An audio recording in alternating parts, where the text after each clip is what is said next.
Hello YouTube family, ज्योति मोडलर्नी में आपका स्वागत है। देखिए, हम हिंदी साहित्य की संत काव्य धारा का क्वेश्चन नंबर 7 करेंगे आज हम इसमें। और लाइक और सब्सक्राइब करना मत भूलिएगा। संत काव्य में अभिव्यक्त रहस्यवाद क्या है? निर्गुण और निराकार ब्रह्म की उपासना में रहस्यवाद का होना स्वाभाविक है।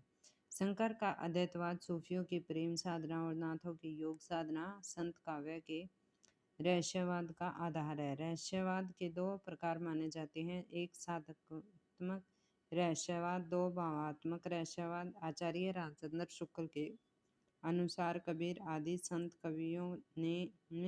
ने साधनात्मक रहस्यवाद है, जो स्पष्ट नाथपंथियों का प्रभाव है, जहाँ कवि योग साधना, कुंडलिनी योग, षष्ठ चक्रों आदि का उल्लेख करता है, वहाँ साधनात्मक रहस्यवाद है। रस गगन गुफा में अजर झरे, अजपा सुमरिन जाप करे, आचार्य शुक्ल ने लक्षित किया है। कबीर की वाणी में स्थान स्थान पर भावात्मक रहस्यवाद की जो झलक मिलती है, वह सूफियों के सत्संग का प्रसाद है।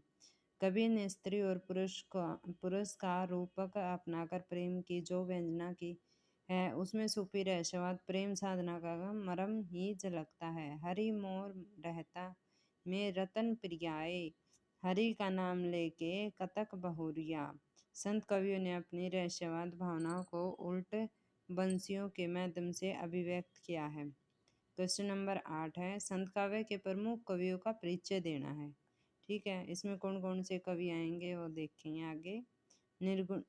निर्गुण ज्ञान श्री शाखा के प्रमुख संत कवि थे कबीर, कमाल रदास, रविदास, धर्मदास, गुरु नानक, दयाल, सुंदरदास, रजव, मूलदास, अक्षर अन्यन, जगन्नाथ सिंह गाजी, हरिदास, निरंजनी। कबीर का करेंगे हम परिचय। कबीर का जन्म 1397 ईस्वी में माना जाता है। उनके जन्म और माता पिता को लेकर बहुत विवाद, लेकिन यह स्पष्ट है कि कबीर जुलाहा थे, क्योंकि उन्होंने अपने को कविता में अनेक बार जुलाहा कहा है। कहा जाता है कि वे विधवा ब्राह्मणी के पुत्र थे, जिसे लोकापवाद के भय से जन्म लेते ही काशी के लहर तारा ताल के पास फेंक दिया था। अली या नेहरू नामक जुलाहा बच्चे को अपने यहाँ उठा लाया। इस प्रकार कबीर ब्राह्मणी के पेट से उत्पन्न हुए थे, लेकिन उनका पालन पोषण जुलाहा के यहाँ हुआ था। बाद में वे जुलाहा ही प्रसिद्ध हुए। कबीर की मृत्यु के बारे में भी कहा जाता है कि कबीर की हिंदी उनके शव को जलाना चाहते थे और मुसलमान दफनाना। इस पर विवाद हुआ, किंतु पाया गया